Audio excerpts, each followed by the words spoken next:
Sulla crisi idrica interviene il Consiglio pastorale diocesano, una ferita aperta nel cuore della comunità.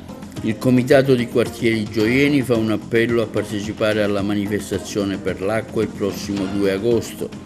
Grido di allarme del Presidente del Consorzio di Arance di Ribera per irrigare le coltivazioni, a rischio l'intera produzione. Arrivata la nave cisterna della Marina per rifornire l'icata di acqua, i carabinieri di Porto Empedocle denunciano un venditore abusivo di acqua, era contaminata.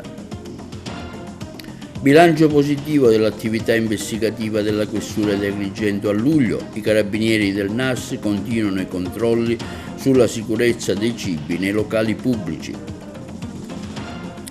Raccolta di firme del Comitato contro l'autonomia differenziata, stamani a San Leone.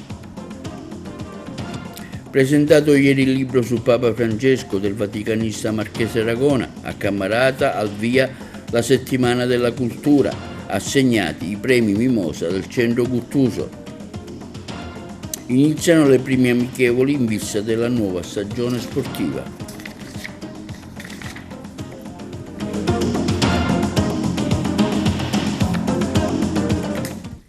Buongiorno, con l'appuntamento odierno del nostro telegiornale TVA Notizie apriamo oggi con un'ampia pagina dedicata ovviamente alla crisi idrica.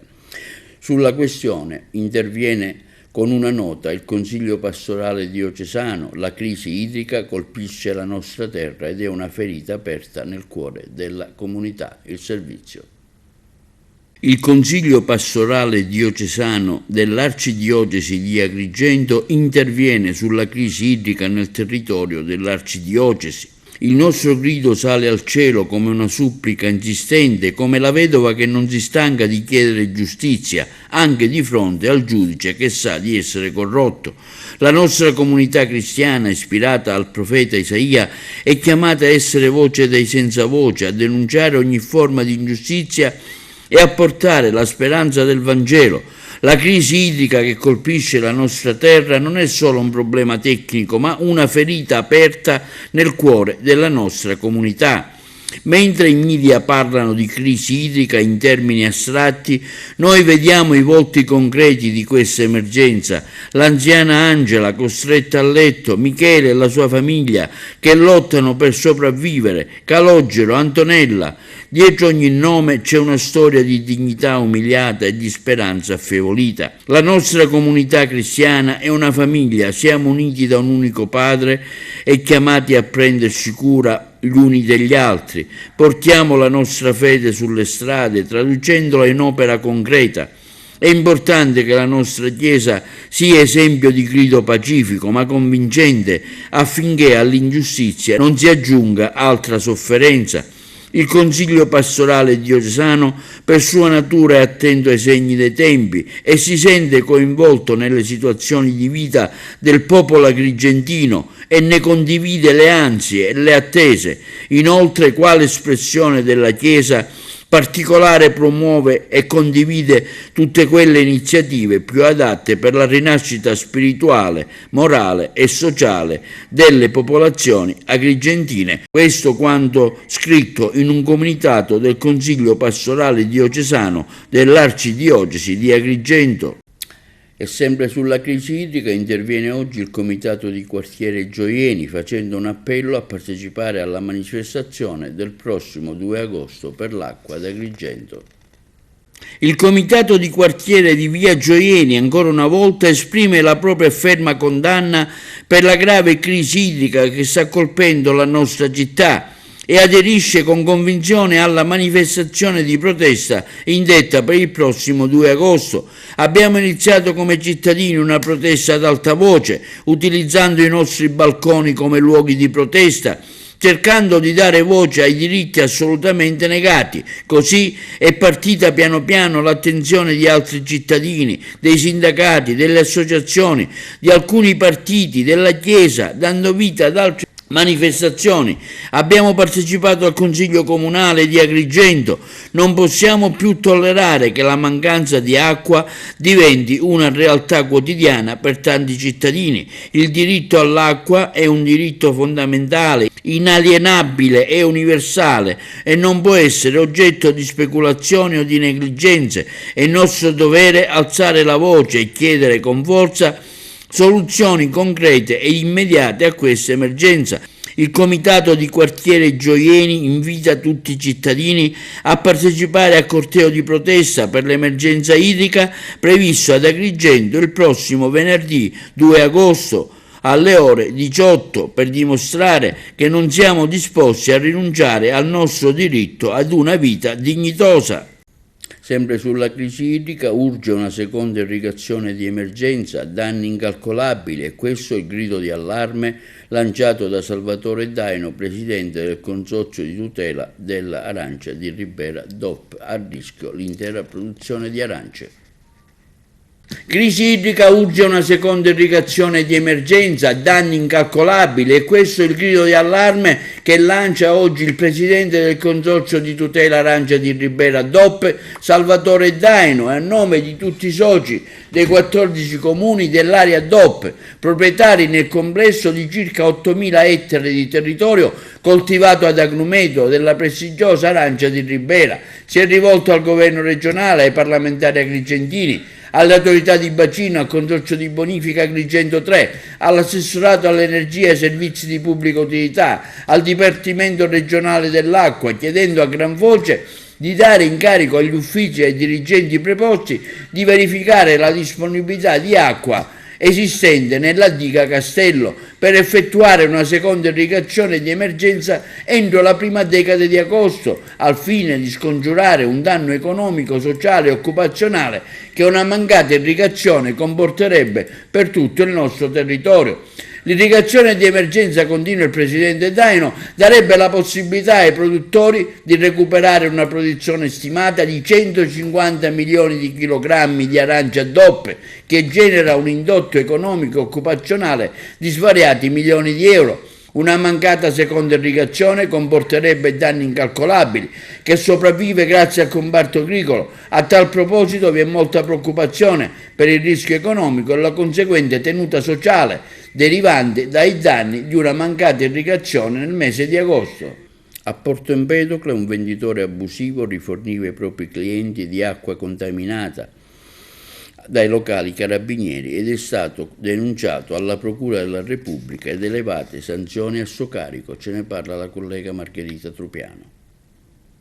Vendeva acqua altamente contaminata da batteri coliformi, per questo a Porto Empedocle un venditore abusivo è stato denunciato dai carabinieri alla procura di Agrigento. L'uomo, durante uno dei tanti controlli eseguiti dai militari dell'Arma che stanno cercando di contrastare l'abusivo approvvigionamento idrico che avviene anche in siti non autorizzati, è stato trovato non in possesso delle prescritte autorizzazioni igienico-sanitarie dell'ASP e comunitarie.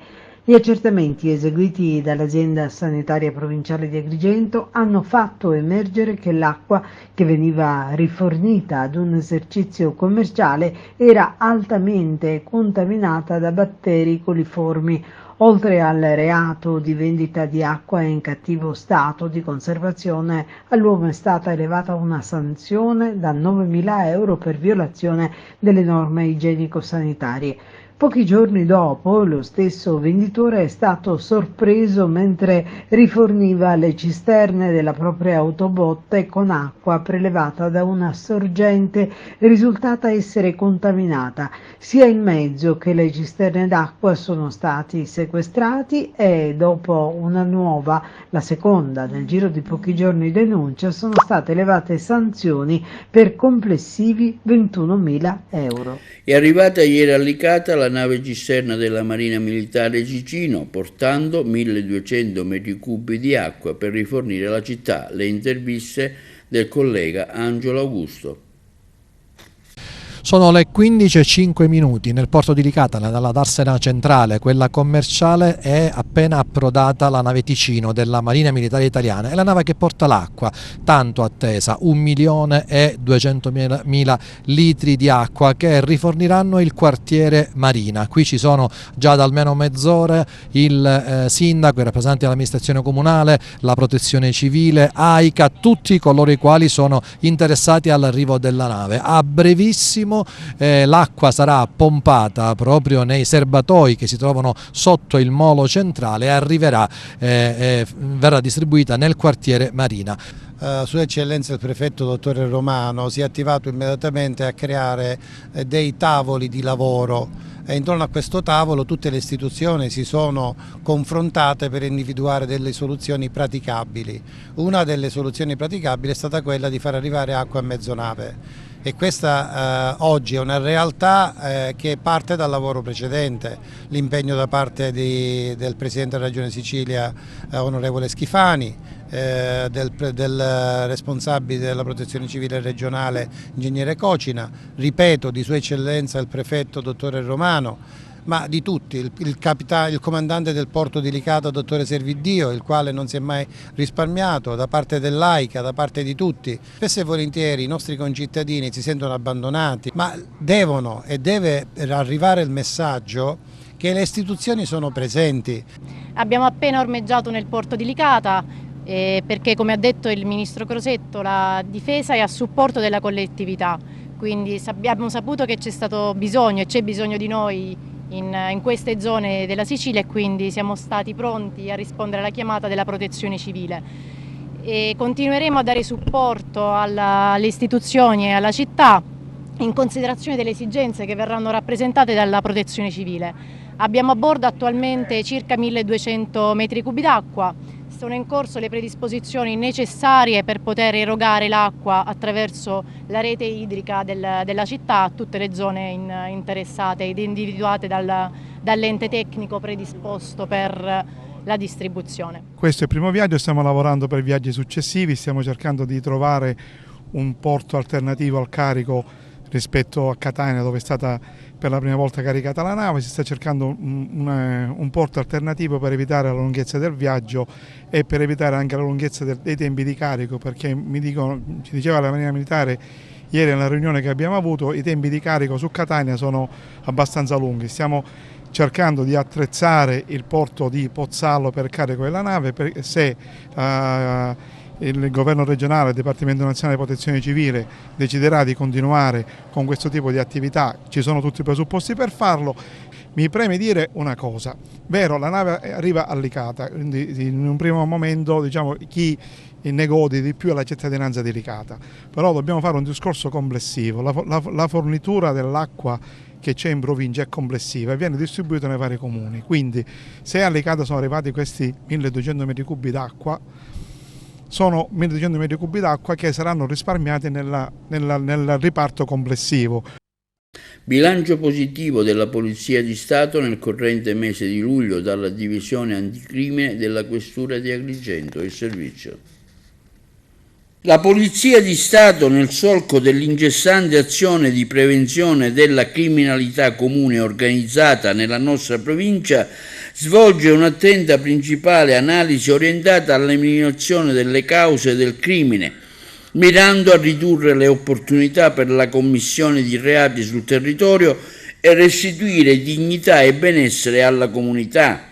In proposito, nel corrente mese di luglio, la Divisione Anticrimine della Questura di Agrigento ha eseguito 23 provvedimenti in materia di misure di prevenzione personali. In particolare, a seguito di articolate indagini svolte dalla sezione misure di prevenzione, il questore della provincia di Agrigento ha emesso 10 provvedimenti monitori, di cui 8 avvisi orali, ammonimenti per stalking, 7 fogli di via obbligatori con relativo divieto di ritorno nei comuni di Agrigento e di Favara.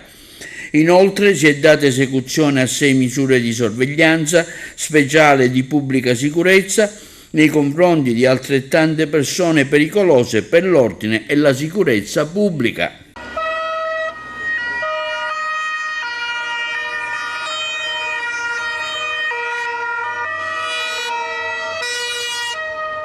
Continuano i controlli a tutela della salute dei cittadini da parte della Compagnia dei Carabinieri di Agrigento, Centro Anticrimine Natura. I carabinieri specializzati del Centro Anticrimine Natura di Agrigento, unitamente ai militari della compagnia della città, supportati dai servizi veterinari dell'ASP 1, nel corso della settimana hanno effettuato una serie di controlli e ispezioni alle attività che somministrano alimenti al pubblico nei quartieri di Villa Seta e San Leone. Durante i controlli sono emerse una serie di criticità relative alle condizioni strutturali dei locali destinati alla preparazione degli alimenti e condizioni igieniche non in linea con i parametri previsti. Le ispezioni hanno anche riguardato postazioni di street food e in uno degli esercizi è stata anche riscontrata la totale assenza di autorizzazioni, motivo per cui è scattata la chiusura. Sono state altresì accertate sanzioni per oltre 2.000 euro e ulteriori in corso di quantificazione. I militari, come di consueto, hanno anche dato agli esercenti le giuste indicazioni circa il corretto tracciamento degli alimenti, smaltimento dei rifiuti, delle indicazioni previste dalla legge nell'esercizio delle somministrazioni di alimenti al pubblico, in particolare sull'indicazione degli allergeni e degli ingredienti. I controlli in questione non si sono mai fermati nel corso dell'anno e verranno ulteriormente implementati nel corso della stagione estiva in corso. Proseguono le indagini sulla pistola trovata a casa di uno dei prestanomi del boss Matteo Messina Denaro e Giuseppe Di Giorgi, alla stessa matricola di quella posseduta da un carabiniere. Proseguono le indagini sulla pistola trovata a casa di uno dei prestanomi di Matteo Messina Denaro, Giuseppe Di Giorgi, fermato nei giorni scorsi da polizia e carabinieri. L'arma, una Walter semiautomatica con un proiettile in canna, appartenuta al capomafia e custodita da Di Giorgi nella cabina armadio della sua abitazione a Mazzara del Vallo, ha la stessa matricola della pistola di un carabiniere in servizio alla DIA di Trapani. Interrogato dagli investigatori dopo la scoperta della pistola, il militare, che in passato ha lavorato anche a Marsala, ha raccontato di aver acquistato l'arma dalla vedova di un medico che, in punto di morte, aveva espresso alla moglie la volontà di cedere l'arma ad appartenenti alle forze dell'ordine o comunque a persone selezionate. Il carabiniere ha anche sostenuto di non aver mai prestato la pistola a nessuno e di non averne mai denunciato lo smarrimento. Tutte circostanze che gli investigatori stanno tentando di verificare. Mentre falsa è stata ritenuta la versione di Di Giorgi che ha raccontato di aver trovato la pistola in un borsello abbandonato per strada. Intanto, il GIP di Palermo ha convalidato il fermo di Di Giorgi, indagato insieme alla moglie e al cognato. Nei box attigui delle due famiglie è stato scoperto un appartamento che, secondo gli inquirenti, sarebbe stato a disposizione di Messina Denaro. Il ROS dell'arma e la scientifica sono da giorni al lavoro per cercare tracce dell'eventuale presenza del boss. Raccolta di firme del Comitato contro l'autonomia differenziata, stamani a San Leone. Noi abbiamo seguito l'evento.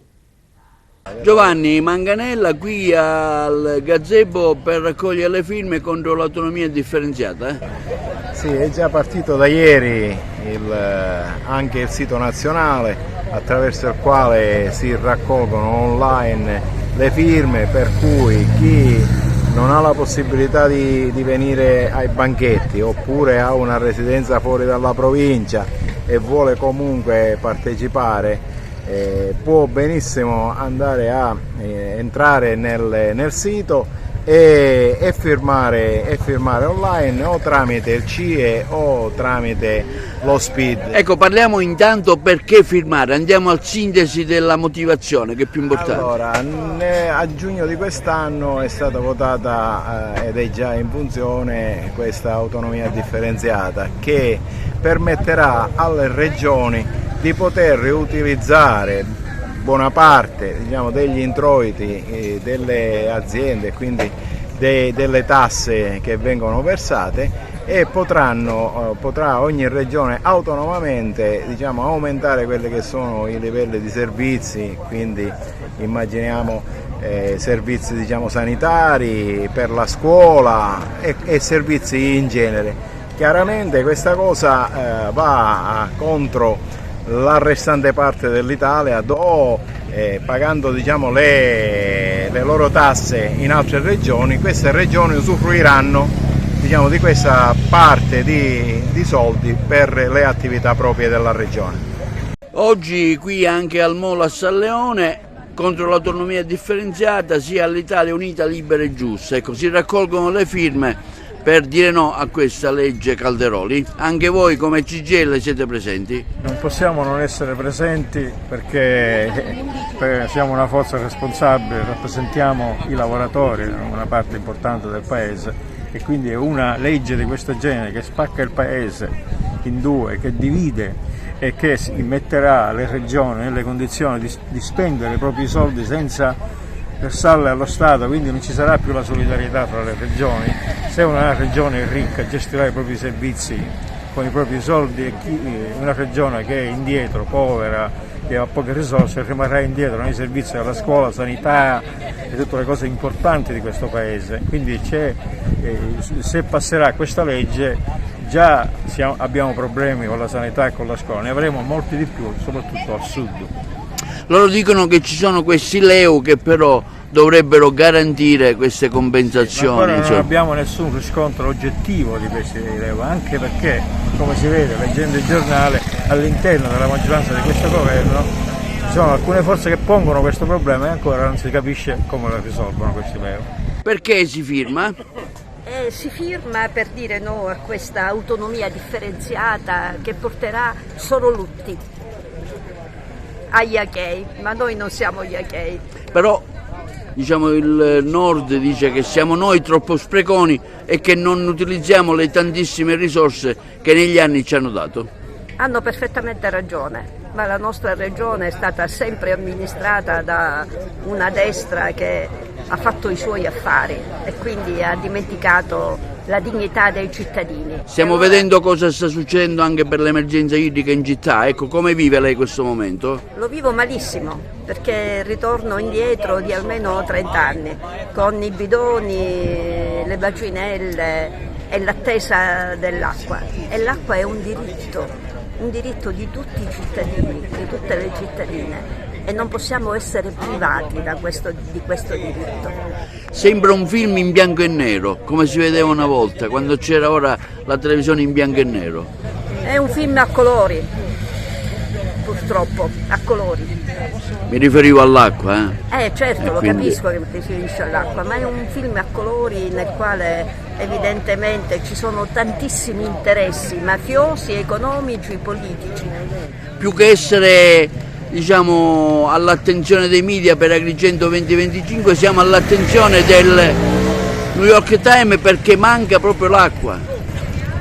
Ascoltami, sono due cose diverse. Una cosa è Agrigento 2025 che dovrebbe portare benessere, dovrebbe portare turismo, dovrebbe portare civiltà. E un'altra cosa è essere lì sul New York Times per i problemi idrici. E sono comunque entrambi una vergogna.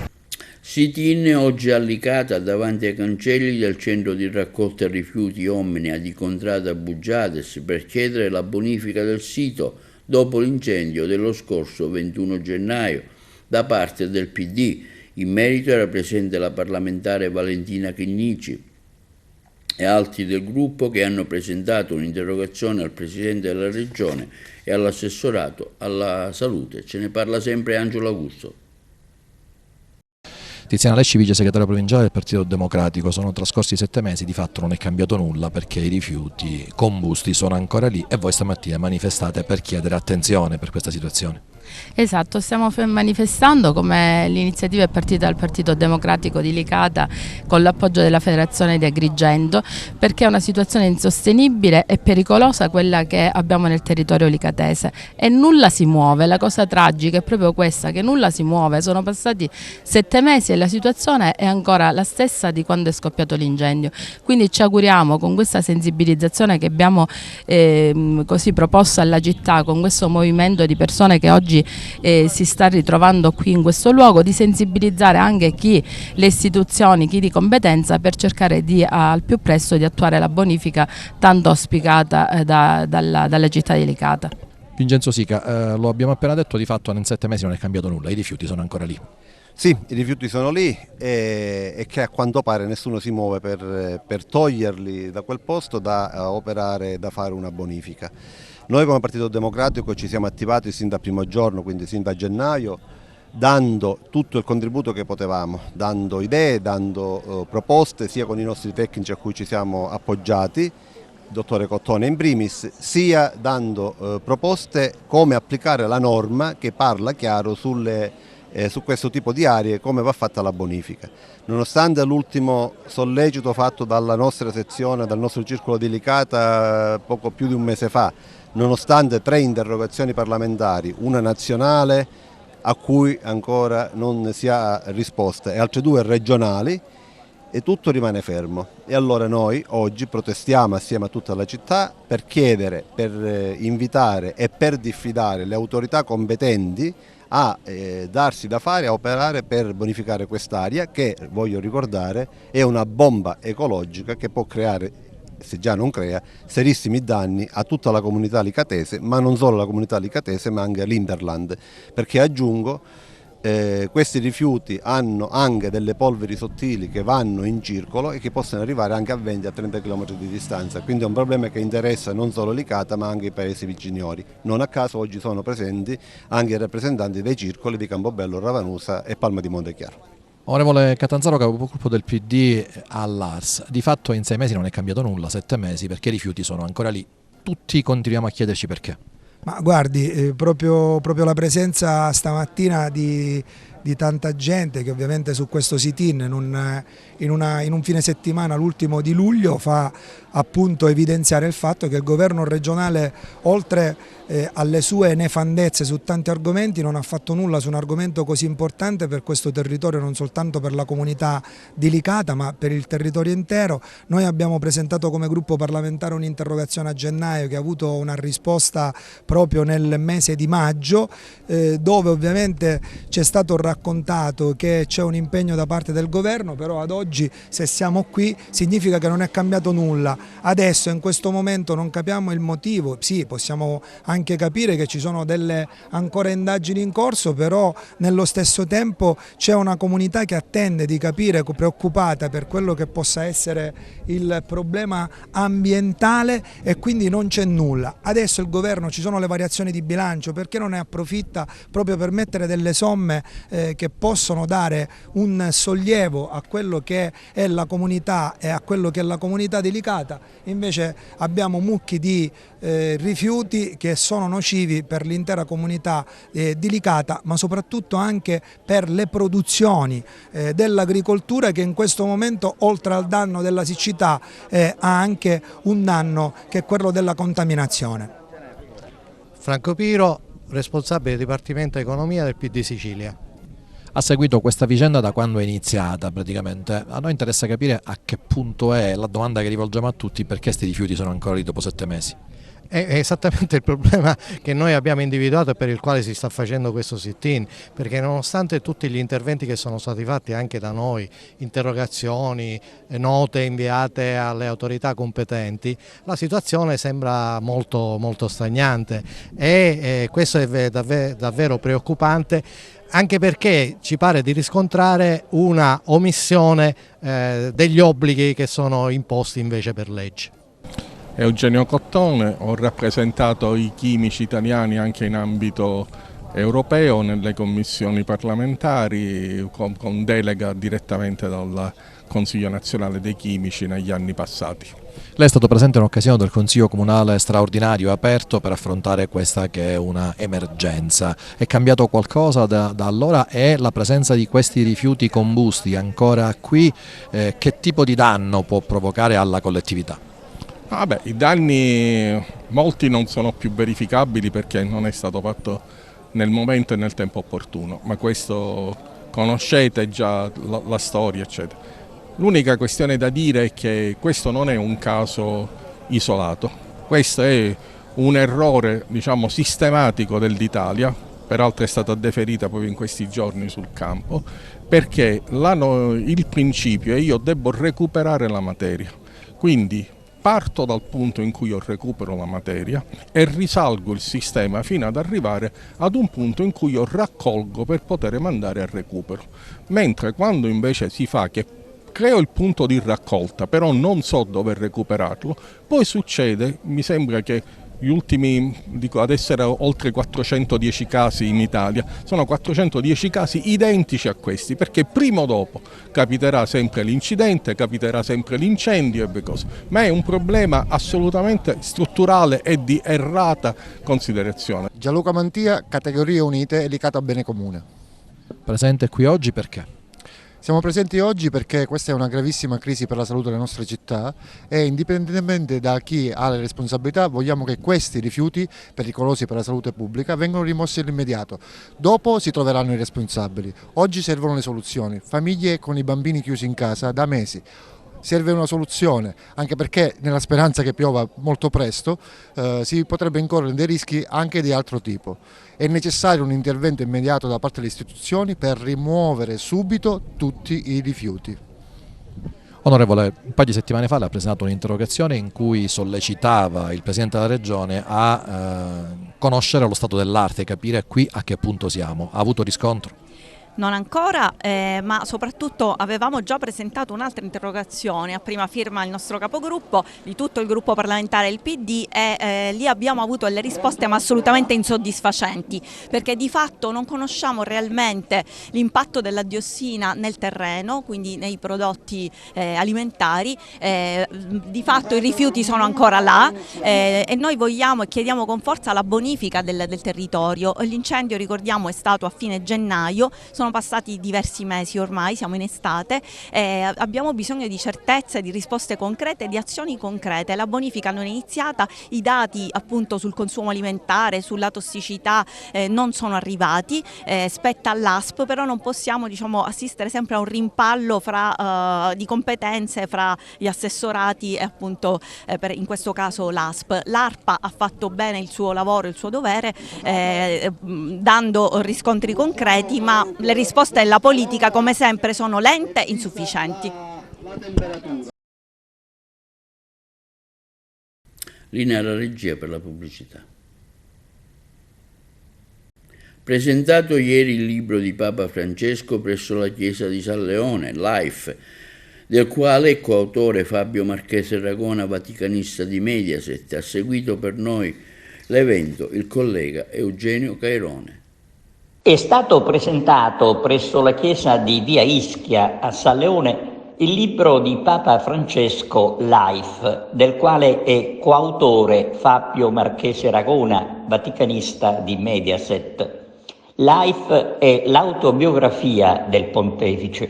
Papa Francesco con il libro racconta per la prima volta la storia della sua vita. Una bellissima storia quella raccontata di Papa Francesco. Da che è partita l'iniziativa? Da te o da Papa? Gliel'ho proposto quando in più occasioni avevamo parlato del ruolo che possono avere i giovani nella vita degli anziani e viceversa, e quindi è nata questa idea di raccontare la sua storia nella storia per lasciare principalmente un messaggio ai giovani perché non si ripetano più gli errori del passato. Quindi il Papa racconta la sua vita e la sua autobiografia, la prima autobiografia di un pontefice.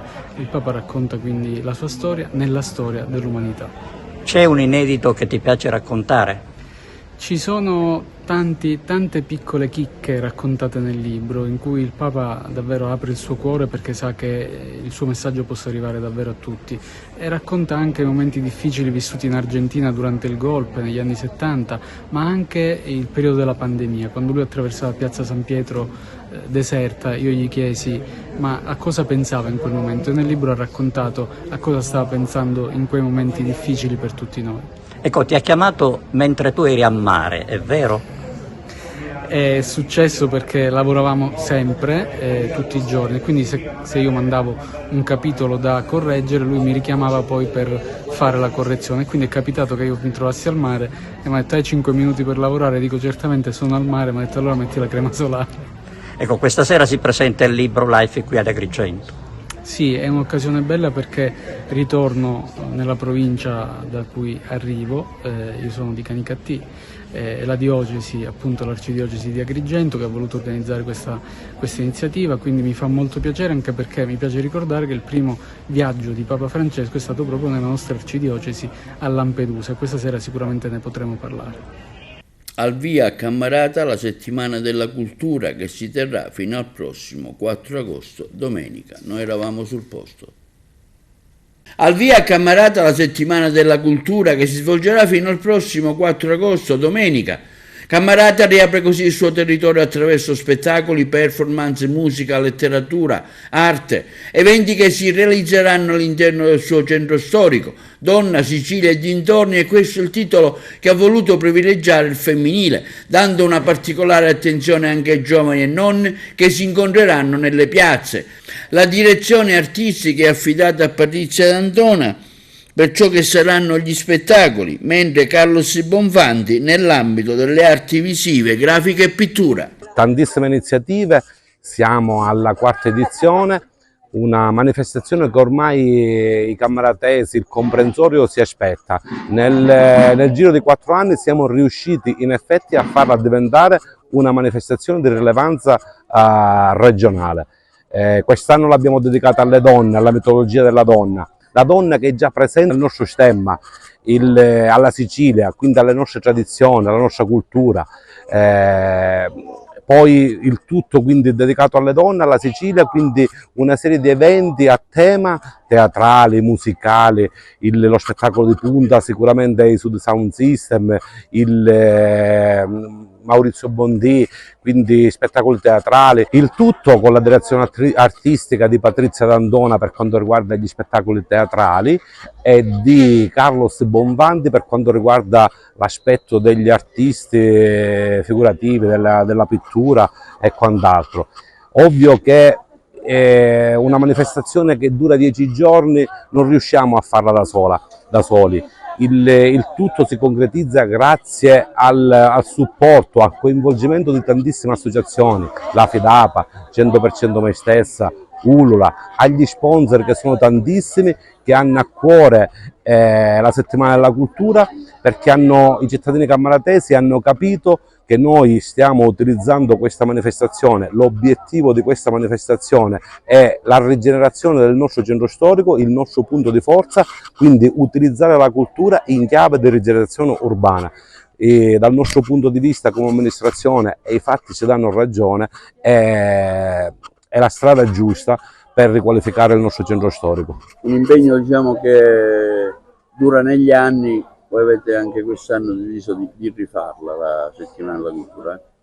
Sì, non solo perché noi ci crediamo, non solo perché puntiamo alla settimana della cultura in chiave di rigenerazione urbana, ma anche perché sono bastate solo 4 edizioni e i cittadini cammaratesi se l'aspettano, perché vogliono viversi il centro storico, perché il centro storico di Cammarata è bellissimo, soprattutto la sera, quindi una manifestazione che a questo punto non possiamo più permetterci di non fare.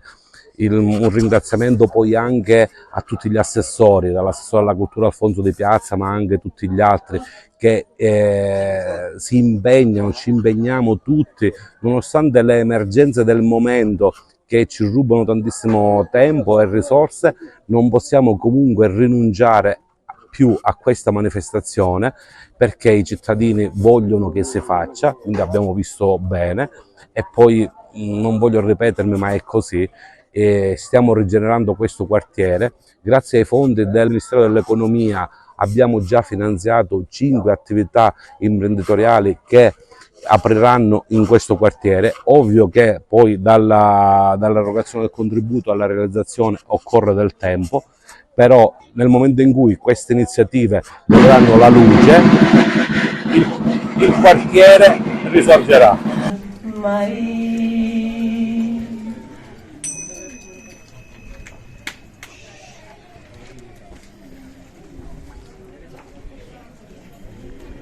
Due eserciti combattono per me, per la mia fuga. Sono la più famosa. Augurarvi il benvenuto, augurarvi di vivere intensamente questa settimana.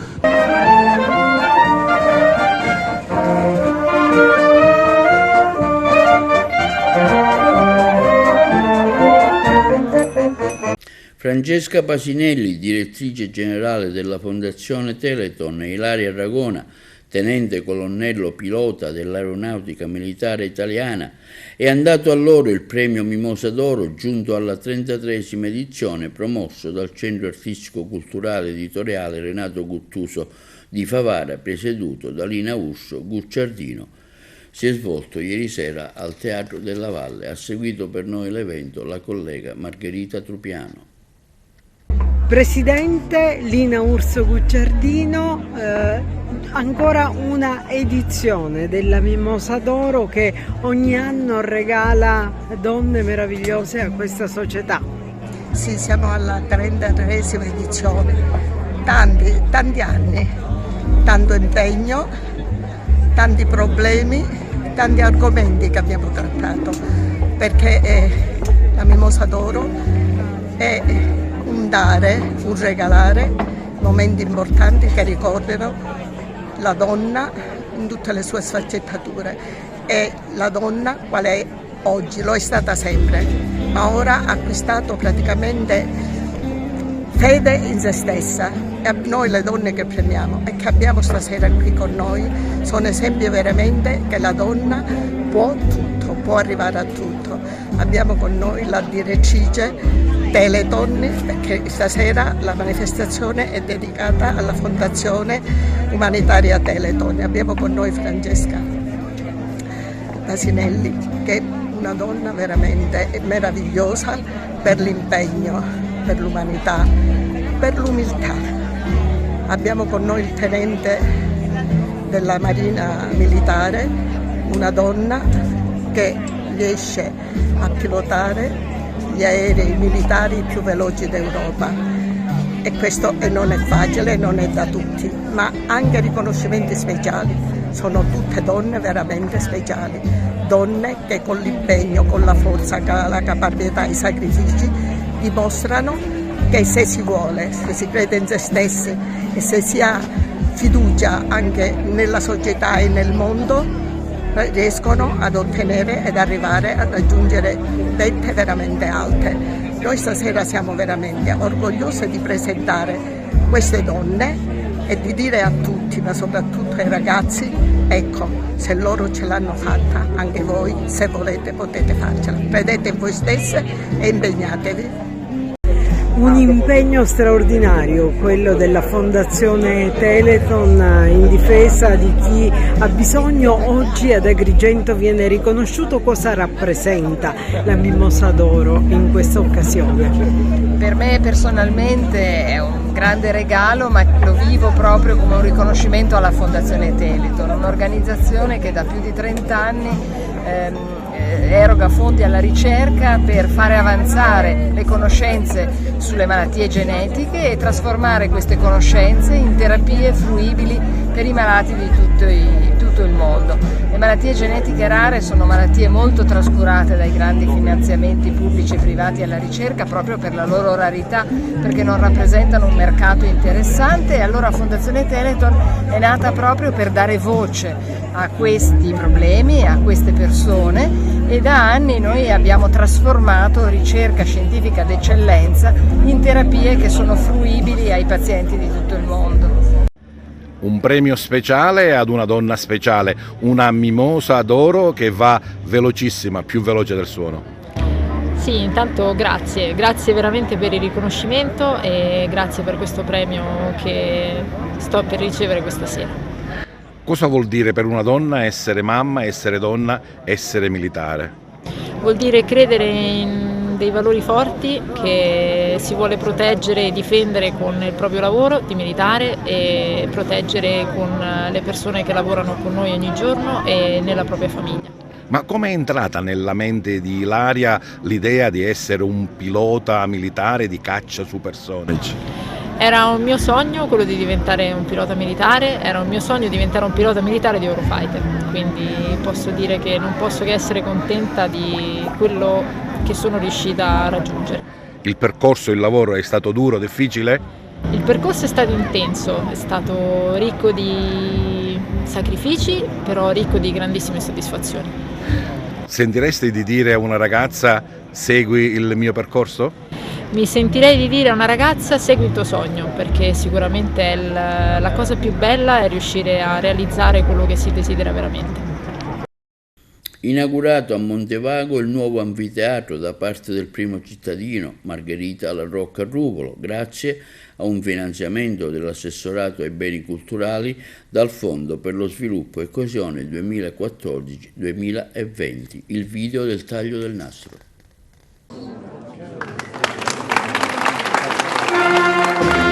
Grazie per essere qui. È una sera particolarmente bella, credo, per i montevaghesi in primo luogo e per chi da fuori è venuto a rendere onore ad una struttura che dopo quasi 3 anni e mezzo viene riaperta al pubblico servizio. Questo teatro comunale ha avuto un finanziamento regionale, è rientrato in un finanziamento che prevedeva la ristrutturazione dei teatri di Sicilia, un bando a cui abbiamo partecipato in tanti. Credo che oggi siamo in pochi quelli che siamo arrivati alla ristrutturazione e alla fruizione di questi spazi. Proteggete questo luogo, è un luogo dei montevaghesi, grandi, meno grandi, piccini, vogliategli bene, perché bisogna avere cura intanto dei luoghi che vengono dati a fruizione di una comunità, innanzitutto, e perché vengono spesi tanti soldi pubblici. Questa sera però è il momento più bello perché si restituisce alla comunità e alla collettività e qui possiamo godere di spettacoli belli, di allegria, perché questi momenti di gioia, questi momenti di festa ci vogliono per rendere ancora più unita la nostra comunità.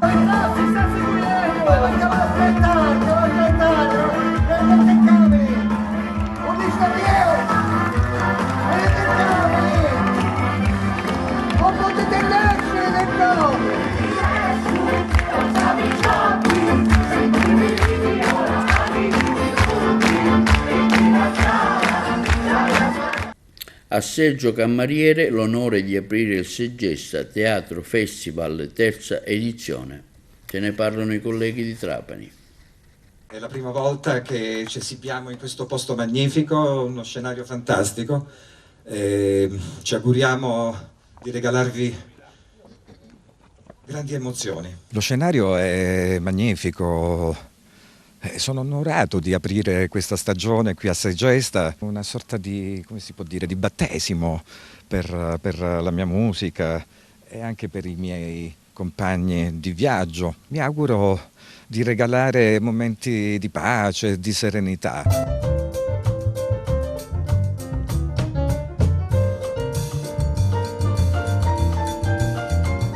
Ricominciamo quest'anno, dopo l'anno terribile dell'anno scorso dell'incendio, che però ci aveva dato tanta di quella carica alla batteria che dovevamo assolutamente mettere in campo e spendere per quest'altra stagione che si preannuncia veramente di altissimo livello.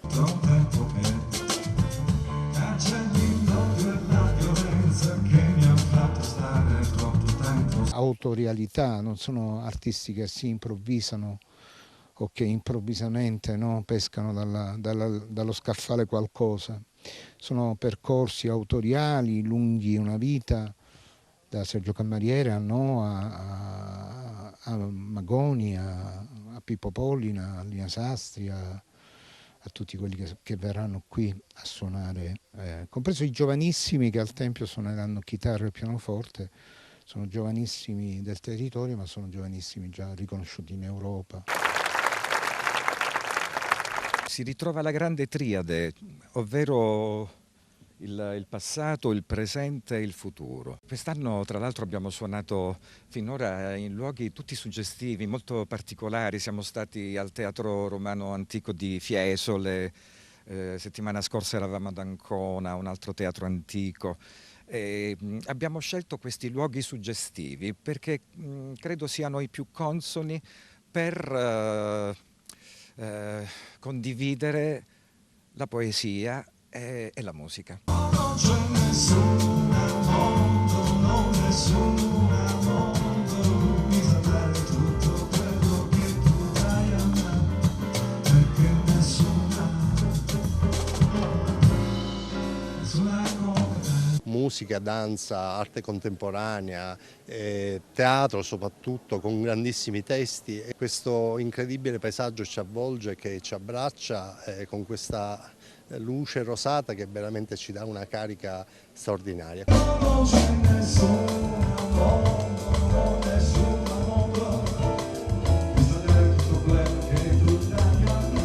Che panorama, che paesaggio, che teatro, che luogo. Venire qui è un viaggio dell'anima, e venire qui quando ci sono gli artisti è un doppio viaggio dell'anima.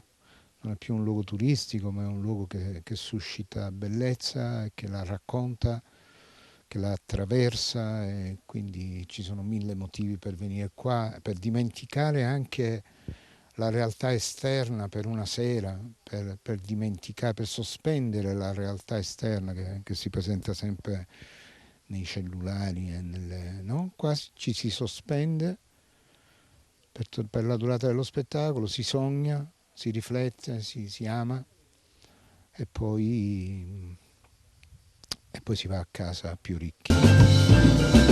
Tutto quello che io faccio è passione, mi dedico alle cose, amo le persone con cui lavoro, sono molto debitore a un gruppo di lavoro eccezionale, tutti, dai tecnici all'assistenza alla direzione del parco, ai tecnici, alla comunicazione, cioè tantissime, a voi, no? Tantissime persone che lavorano alla riuscita di un festival. È come guidare un gruppo in battaglia, però in una battaglia bellissima, dove non ci si fa male.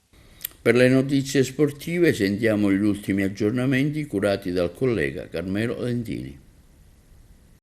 Lunedì prossimo 29 luglio parte il ritiro precampionato in sede per l'Acragas, che poi si completerà il 13 agosto. Lillo Bonfatto è pronto a suonare la carica e la società si è attivata per organizzare le prime amichevoli stagionali. Si inizierà con il Gemini, compagine di promozione, il prossimo sabato 3 agosto, mentre il 7, sempre dello stesso mese, e il 13, allenamento congiunto contro Folgore e Misilmeri, entrambe militanti in eccellenza. Per il 10 agosto invece è in programma un triangolare, a cui parteciperanno il Vittoria e il Serra di Falco. Tutte le gare si disputeranno allo Stadio Seneto a partire dalle 17 e sarà l'occasione per iniziare a conoscere i nuovi giocatori della squadra biancazzurra.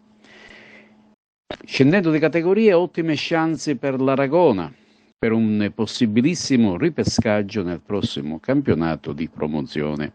La compagine aragonese infatti ha partecipato senza fortuna alla finale playoff, poi vinta dal Serra di Falco. Adesso la LN di Sicilia verificherà le credenziali delle società che hanno presentato la domanda di ripescaggio e stilerà la graduatoria ufficiale, respingendo chiaramente eventuali domande non idonee. Da precisare che le squadre posizionate in prima categoria 2023-24 in zona playoff avranno priorità rispetto alle squadre retrocesse dalla promozione e da tutte le altre che sono in lista. Ecco il motivo per cui nella cittadina aragonese persiste un po' di ottimismo.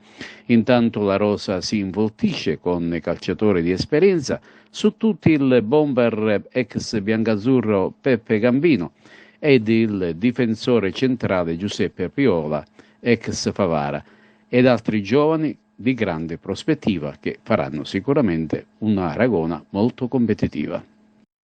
E questo è tutto per TV Notizie di oggi. Vi informiamo che i nostri programmi si possono vedere in tutta Italia sul canale 268 del digitale terrestre per chi ha le smart TV, in streaming sul sito www.televideoagrigento.tv e il telegiornale sul canale 93 di Video Sicilia alle ore 15 e alle ore 20 e con replica alle ore 9. E questo è tutto per oggi e vi auguriamo un buon fine settimana.